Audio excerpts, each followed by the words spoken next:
টাকায় আজকে খুবই লাইট ওয়েট একটা ড্রেস নিয়ে চলে আসছি, প্লাস হচ্ছে লাইট কালার। তিনটা কালারই একদম ডিফারেন্ট টাইপের, খুবই সুন্দর এন্ড লাক্সারি শিফন হলো, এত বেশি লাইট ওয়েট এন্ড এত বেশি প্রিটি ড্রেস গুলো এন্ড অলসো গ্লেজি অনেক, ঠিক আছে। সো এই হচ্ছে আমাদের ফার্স্ট ওয়ান, যেটা হচ্ছে মভ কালারের মধ্যে অল ওভার ড্রেসটা আমরা খুব সুন্দর একটা ওয়ার্ক পাচ্ছি।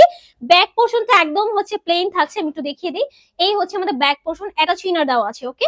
সো নেকের মধ্যে খুব সুন্দর করে পার্লে ওয়ার্ক করা এন্ড অল ওভার ড্রেসের মধ্যে খুব সুন্দর করে এখানে হচ্ছে আড়ি সুতো ওয়ার্ক করা, সিকুয়েন্স প্লাস হচ্ছে অল ওভার ড্রেসে স্টোন বসানো আছে, ঠিক আছে।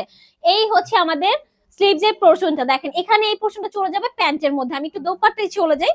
আচ্ছা, এই হচ্ছে আমাদের দোপাট্টা। ওয়াও, দোপাট্টাটা খুবই সুন্দর, খুবই সুন্দর। এই হচ্ছে প্যান্টের কাপড়টা, ঠিক আছে। এন্ড আমি একটু সামনে থেকে দেখাই, দেখেন দোপাট্টাটা খুব সুন্দর করে ডিজাইন করা আছে, ঠিক আছে। নেক্সট কালারে চলে যাই। নেক্সট হচ্ছে একদম হালকা একটা paste colour.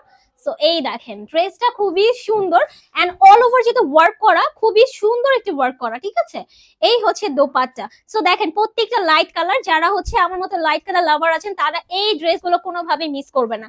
And last one, আমার পছন্দের একটা কালার, সেটা হচ্ছে নিউড কালার। ওয়াও, এই কালারটা দেখেন খুবই সুন্দর একটা কালার। সো এই কালারটা কেউ টোটালি মিস করবে না, কারণ এটা অনেক বেশি সুন্দর, ঠিক আছে। সো তিনটা কালারই অনেক বেশি প্রিটি। যার যে কালারটা পছন্দ স্ক্রিনশট নেবেন এন্ড চলে যাবেন এসএস বা ফাইজা মার্টে।